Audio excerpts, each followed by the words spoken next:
Well, as we gather together in Carnlough Presbyterian Church today for our annual harvest service, we want to give you all a very warm word of welcome, especially if you're visiting with us. And indeed, after the service today, you're asked to remain seated just for a few moments as the ladies will distribute some of the harvest produce. So please remain seated for a few minutes after the service today. And we welcome you, and indeed those who will join at a later time online. We trust as we meet in this place today and around the Word of God that He will come, He will lead, and He will bless.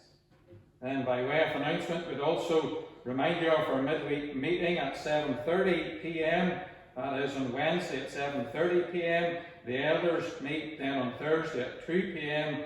and then our service of worship next week at 10:30 a.m. But indeed, please remember to wait behind for a few moments. And indeed, I would take this opportunity to thank all those who have so tastefully decorated our meeting house today in preparation for this service. I have taken a little video and will put it up online. I whistle, "Come ye thankful people, come," as I took the little video, but the whistling doesn't sound that good, so you can turn the sound off if you wish and enjoy the various displays on that video. Let us worship God. In the beginning, God created the heavens and the earth. The earth was without form and void, and darkness was over the face of the deep. And the Spirit of God was hovering over the face of the waters. And God said, "Let the earth sprout vegetation, plants yielding seed, and fruit trees bearing fruit in which is their seed, each according to its kind, on the earth." And it was so. The earth brought forth vegetation, plants yielding seed according to their own kinds, and trees bearing fruit in which is their seed, each according to its kind. And God saw that it was good. And there was evening and there was morning, the third day. We come then today to praise and to bless and to worship the God of all creation as we sing to His praise and to His glory using the words of the hymn number 51. The hymn number 51, a well-known harvest hymn of praise. Come, you thankful people, come, raise the song of harvest home. All is safely gathered in now before the storms begin. The hymn number 51. Before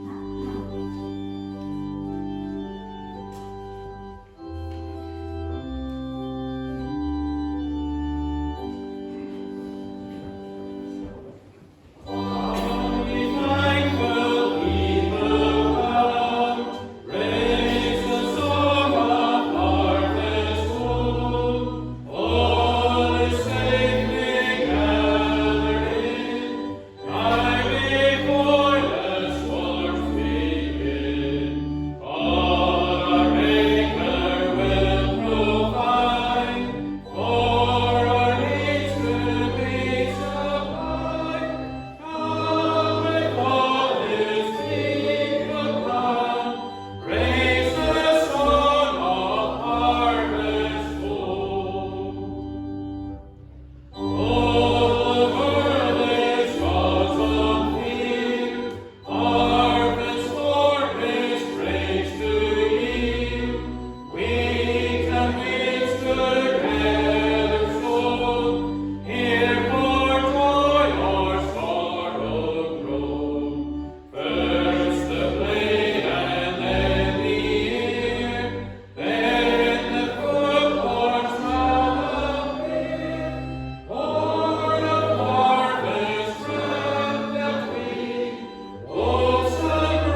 Having lifted our voices in praise to the living God, let us now bow our heads and let us seek his face in prayer. Let us all pray. Eternal Father, we bow before you on this, your day, the day that you have set aside for us that we might come together and that we might give you praise and that we might give you worship. And this is what we seek to do every Lord's Day. But especially on this, our Harvest Sunday, we come as a people to remember that you are the God of creation. You were the one who at the very beginning of time made that which is visible out of that which is invisible. You were the one who at the very beginning of time planned and purposed that there should be a summer, an autumn, and a winter, and a spring. Planned and purposed as a result that there should be a seed time and that there should be a harvest. And you did this, our Father, not just for the sake of it, not just for the fun of it, but you did this, our God, so that your people, and so that the animals who dwell upon the face of this earth might be fed and nourished. And so we come today as a people to remember this truth and to bless you for all the blessings of common grace. All around us in our meeting house today, we see the fruit and the flower of the field. And we realize while we can sow and while we can water, only you, the living God, is able to give the increase. Thus we come and we bow our heads. We bless you for your faithfulness. We bless you for your goodness. We bless you for your providence and for your mercy. For the fact that we are in this house today, able to be here. And for all the blessings that you shower upon us from one day to the next. But even as we bow, we understand, we realize we have too often taken your goodness for granted. We have received that which you have provided, and we haven't been careful enough to take a minute, sometimes even before we enjoy our food, to give you thanks and to bless your great name. That being the case, our Father, we know we must come and confess our sin, praying, our Father, for the sake of your dear Son, you would forgive us. And you would help us from this day thence to be a more thankful people. So we bless you, our Father, for blessing us. And we pray it would please you to continue to lead, to guide, and to bless throughout this service of worship. For it's in the Saviour's name we pray. Amen. We turn into the Word of God, to the book of Psalms, to Psalm number 8, and you will see the relevance of this psalm in relation to the harvest as we read it, and then at a later stage in the service. Psalm number 8 and verse 1, let us hear the Word of God. O Lord, our Lord, how majestic is your name in all the earth. You have set your glory above the heavens. Out of the mouth of babes and infants, you have established strength because of your foes, to still the enemy and the avenger. When I look at your heavens, the work of your fingers, the moon and the stars which you have set in place, what is man that you are mindful of him, and the Son of Man that you care for him? Yet you have made him a little lower than the heavenly beings, and crowned him with glory and honour. You have given him dominion over the works of your hands. You have put all things under his feet, all sheep and oxen, and also the beasts of the field, the birds of the heavens, and the fish of the sea, whatever passes along the paths of the sea. O Lord, our Lord, how majestic is your name in all the earth. And we close there in verse 9, and we trust the living God will bless this reading from his word. Now, boys and girls, looking around the congregation today, I know many of you, if your mums or dads don't work on the farm, nevertheless you live near the farm, or perhaps you live on a farm.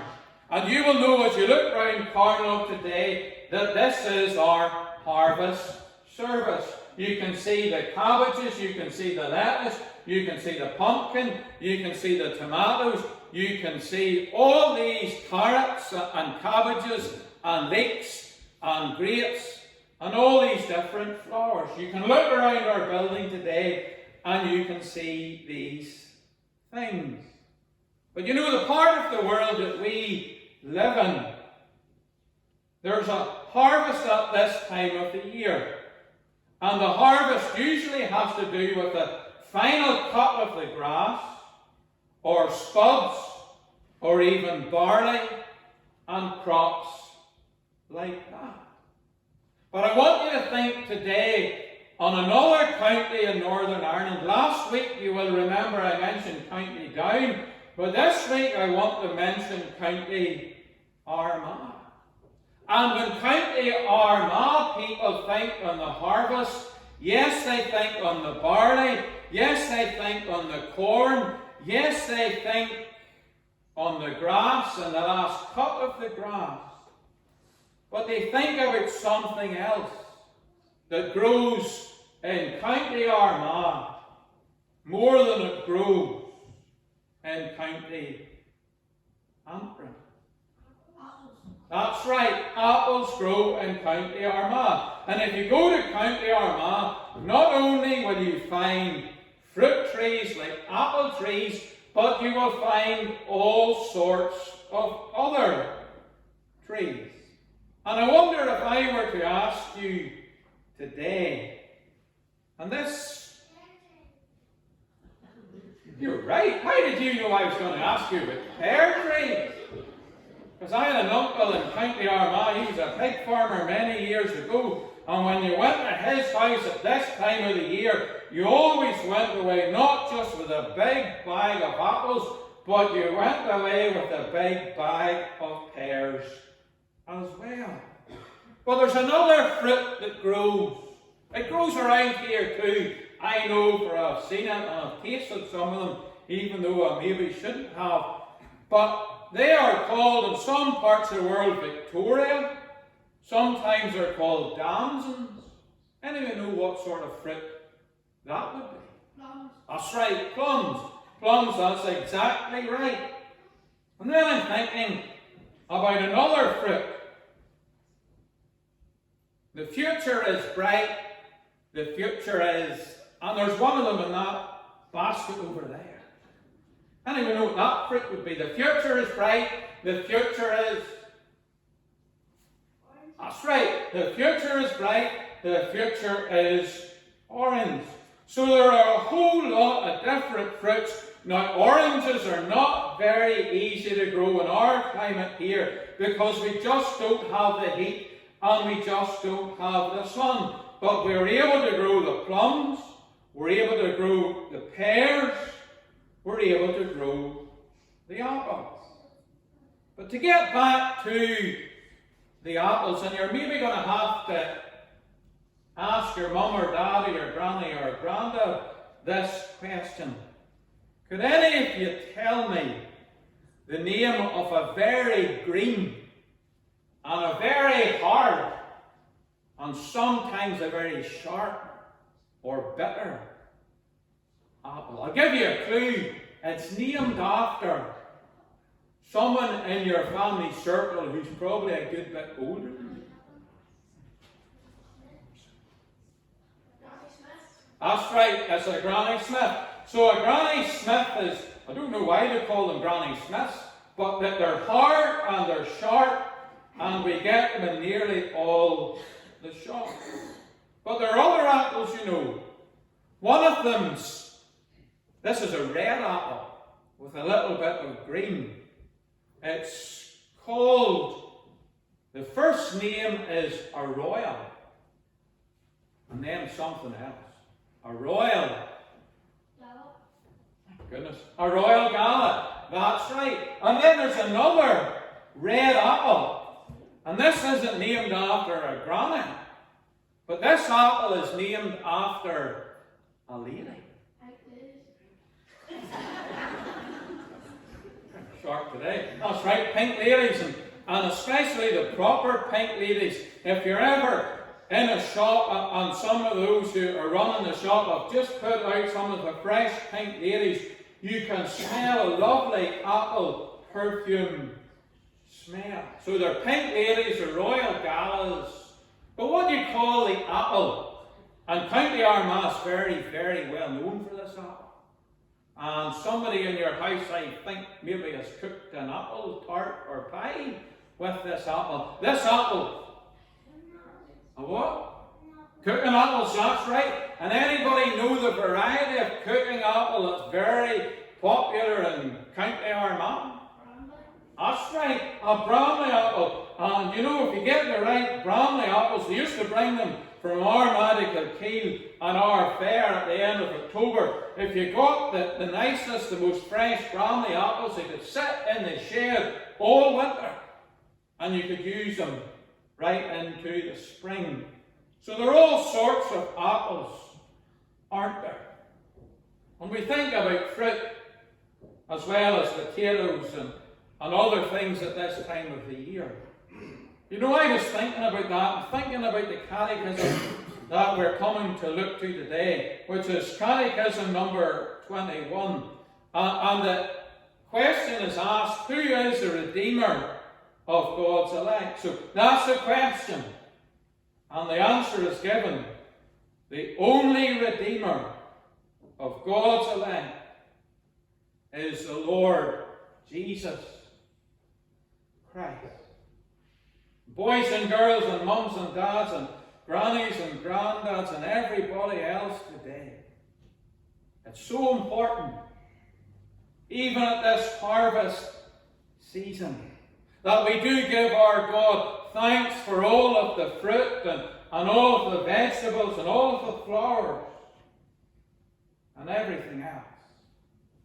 But it's so, so important we remember the only one who is able to save you, and the only one who is able to save me, is the Lord Jesus Christ.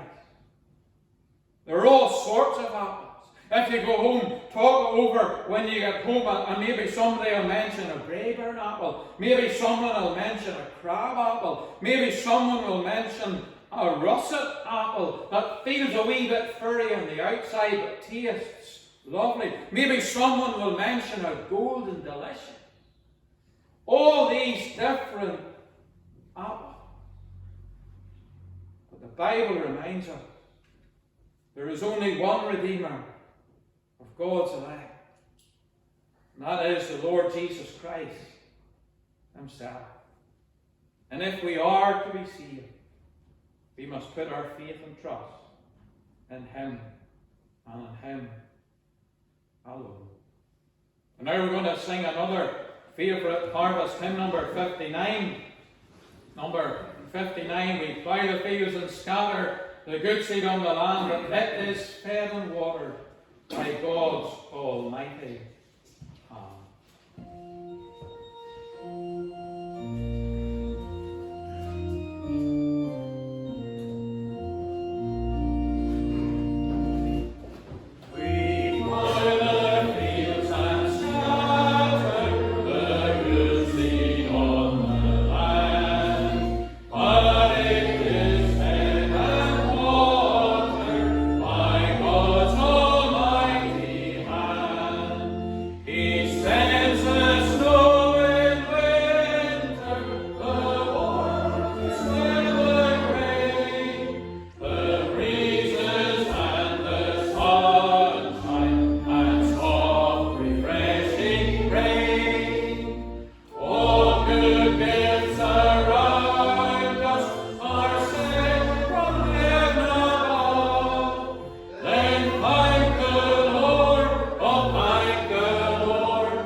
Will we bring our prayers of intercession to the Lord? Let us all pray.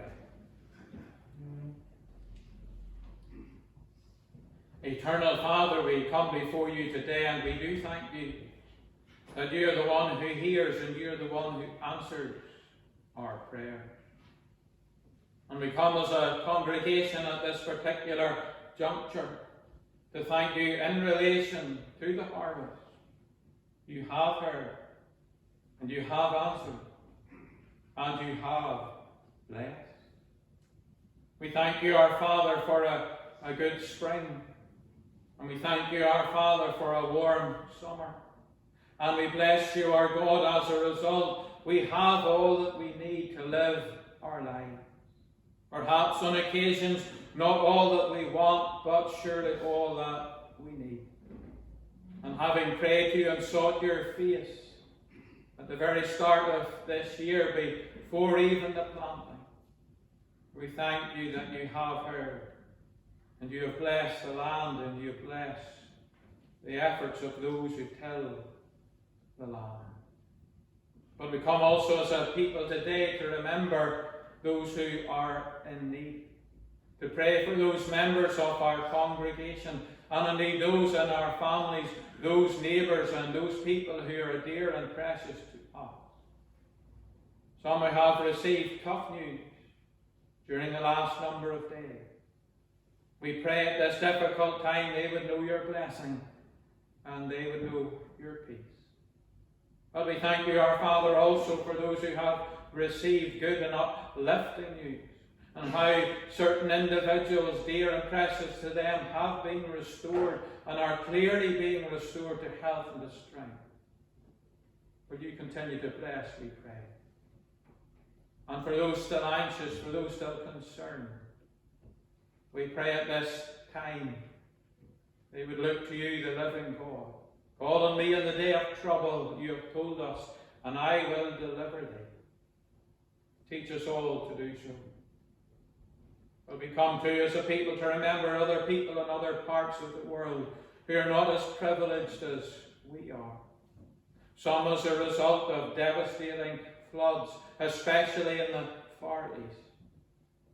We pray for them at this time, and for those who are seeking to bless them and to help them. Look after and protect those who are seeking to bring you, that those people might be fed and nourished and sustained for another season. But we come to you, our God, to think on your word too. As your word is distributed throughout our province, as your word is distributed throughout these islands, but especially as your word is preached today, might you come and might you speak through your word, and might we be careful to give attention to it. For it's in the Saviour's name we pray. Amen.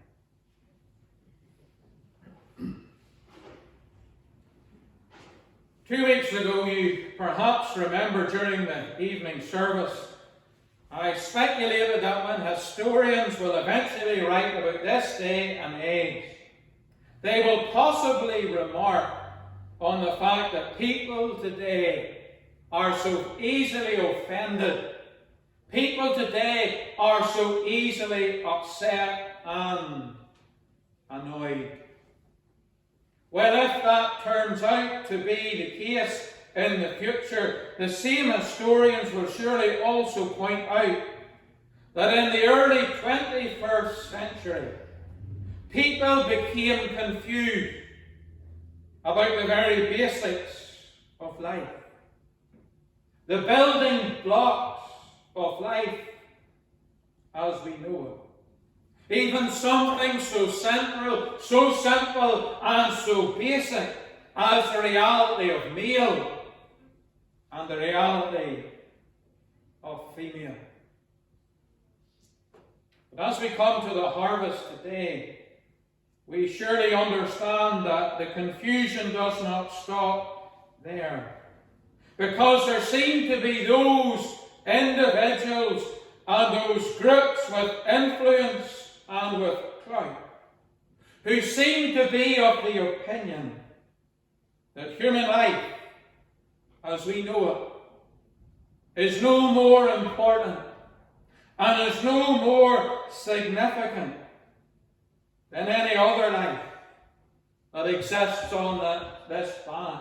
Be that life animal or be that life plant life. And so it is at times that it's important for us to go back to the Bible, to go back to the basics, especially at a harvest season. Because what do we read there in verse 5 of Psalm number 8? In relation to you and in relation to me, what does the Scripture say? You have made him a little lower than the heavenly beings, or a little lower than the angels, and have crowned him with glory and honour. That may not be how some people see human beings today. But in the eyes of the living God, that's how it is. That's how it really is. And so at a time like the harvest, it is important for us to remind ourselves, despite what society continually tells us, it is vital for us to remind ourselves how things ought to be and how things really are. First of all, then, what does the psalmist here remind us of? The psalmist reminds us here that the living God has given us, dominion over that which he has made. Again in verse 6 of chapter 8 we read, you have given him dominion over the works of your hands. You have put all things. That's what the Bible says. You have put all things under his feet. So as we read the Bible, we see that not only did God create Adam out of the dust of the ground, but in his grace and in his mercy and in his plan, God placed Adam and Eve in the Garden of Eden. A place for them to look after. A place for them to care over. But also a place for them to rule over. And in turn a place for them to enjoy eating that which grew. And to this day, whether the great and the good care to admit it or not, this truth is fundamental to our existence. God has given us the land and has given those created in his image and after his likeness the wherewithal and the skills and the ingenuity to cultivate that land, to rule that land. And that is fundamentally what farming people are all about. To open up the ground, farmers, at least in the past, would often plant spuds for a year or whatever. And then they will plough that field again and plant grass the next year, or they will plant barley the next year, or in warmer climates corn or whatever. And in doing so, what is the farmer fundamentally doing? They are ruling as God commanded them to. They are ruling over that which God made. They are determining what grows and what doesn't grow. It happens in our day, as it did in the day of the psalmist. And as he thinks upon such, as he considers such, what is the psalmist moved to do? The psalmist is moved to bless the great God of the heavens and the O Lord, our Lord, how majestic is your name in all the earth. He sees the Lord and the majestic name of the Lord, even in that which God had created and in that which God had planned. And he is moved to bless the Lord. The Lord has given us, and we state it without equivocation, the Lord has given us dominion over the land. But then secondly, as we study this psalm, we see that this same Lord has given us dominion not only over the land, and not only whether we grow spuds or corn or grass or fruit trees or whatever, but this same Lord has given us dominion over the beasts of the field.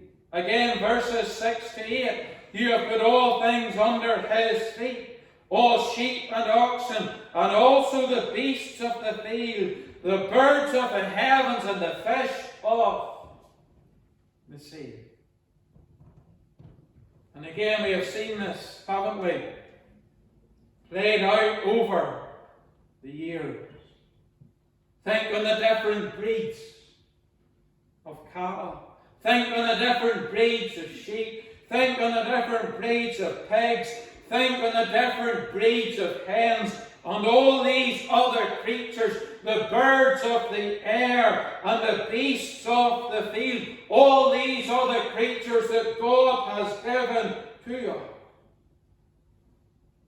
To those on the outside, as they drive past the fields and see the sheep and the cattle. To those on the outside, we know these things all look the same. Yes, such individuals from the outside of the farming community, they might see a difference between a Highland cow and a Frisian, but that is almost as far as it goes.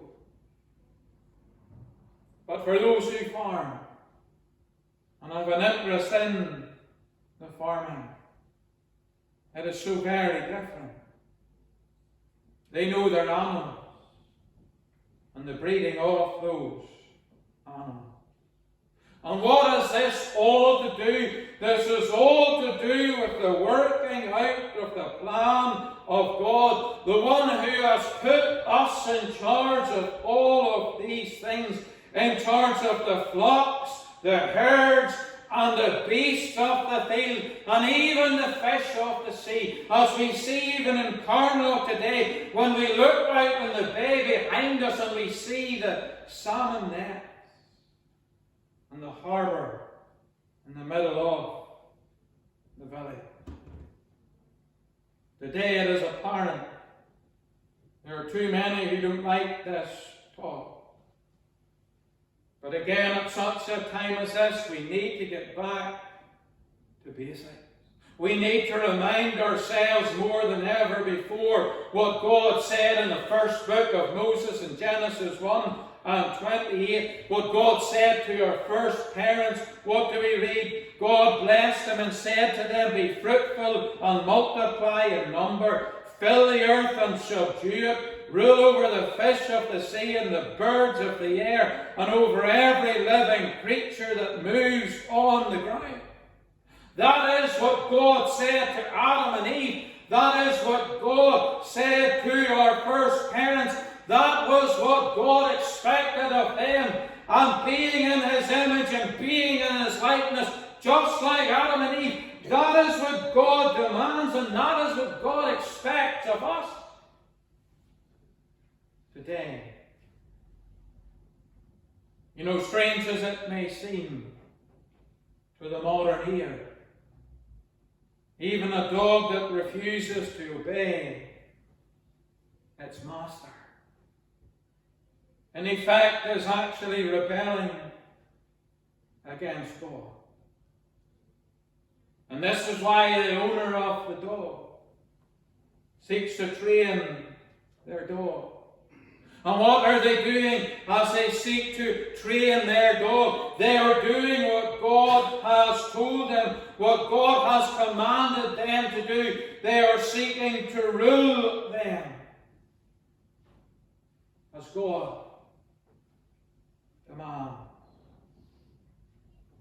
Similarly, and again this is controversial, I know, when a wild beast kills a human, not so much in our own land here, but in other lands, when a wild beast kills a human, the desire to see that animal destroyed is not actually an ungodly desire, but it goes back to the very beginning. It goes back to creation itself. The mandate of God to rule and to conquer. As the psalmist thinks upon these things, as he looks out in the world in which he finds himself, as he considers all that he can see, that which he can touch, that which he can enjoy, that which he can taste,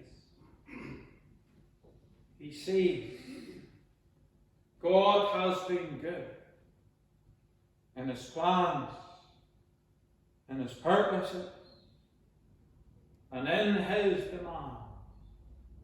He sees that when mankind is obedient to the mandate given by God, they will not hunger and they will not starve. He sees the living God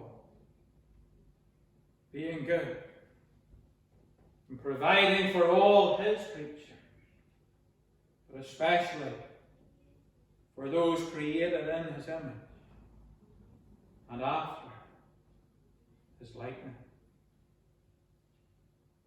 Then thirdly, as we think on the goodness of God and his plan in creation, we must surely think also on his goodness, not so much in providing for our physical needs, but supremely in providing for our spiritual needs in Christ Jesus, his only begotten Son.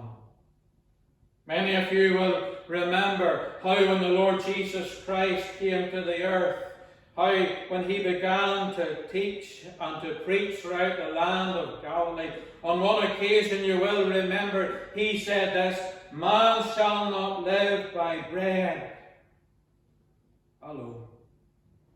Yes, we must be thankful for the harvest of the land. Yes, we must be thankful for the food that God has provided us with.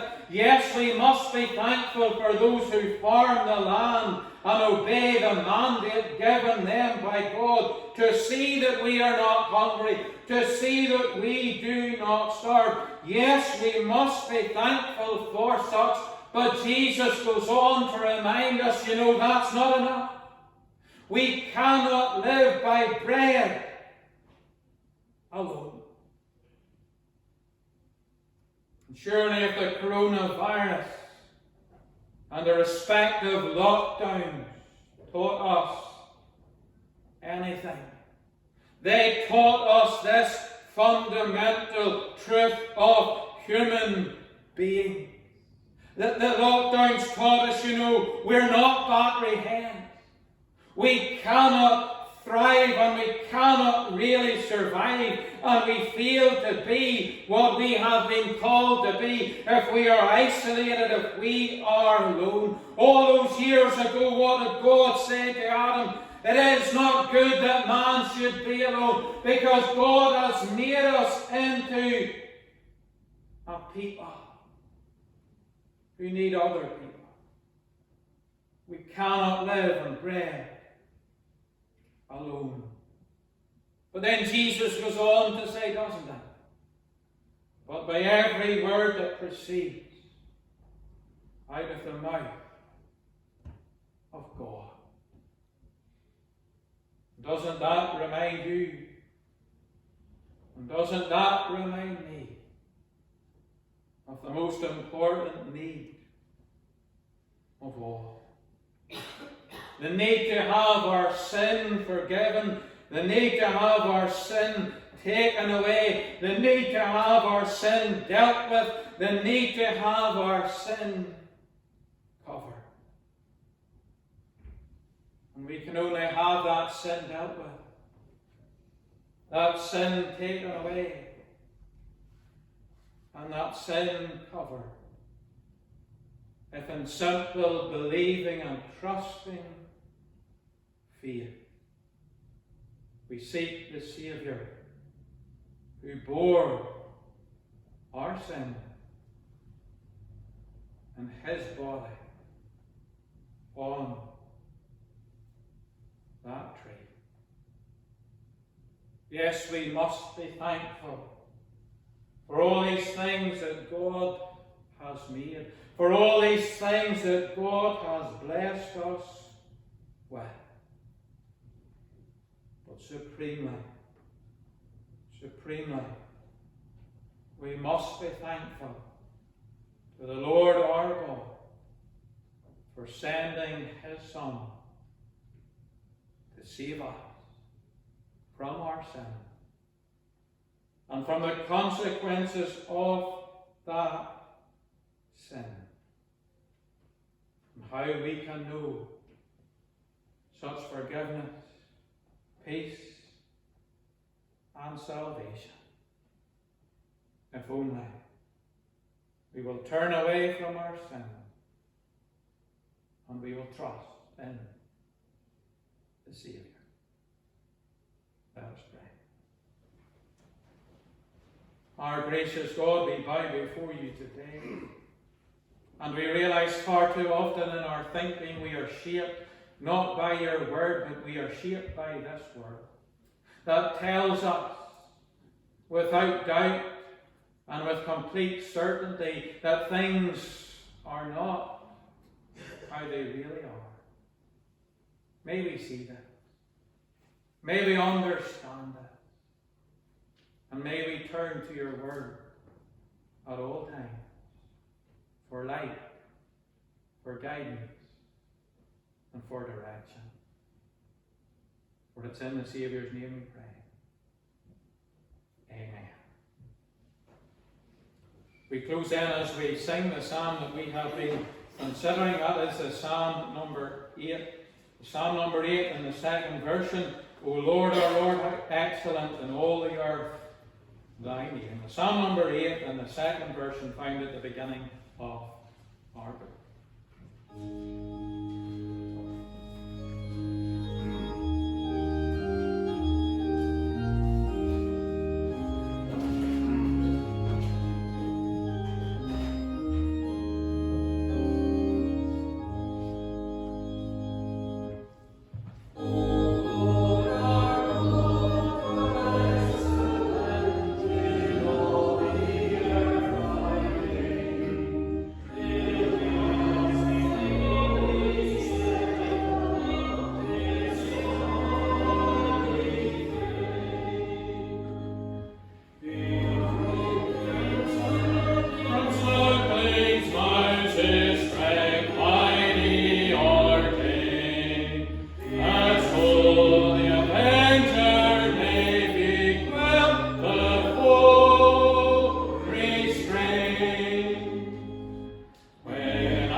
oxen, yea, and beasts which roam the field.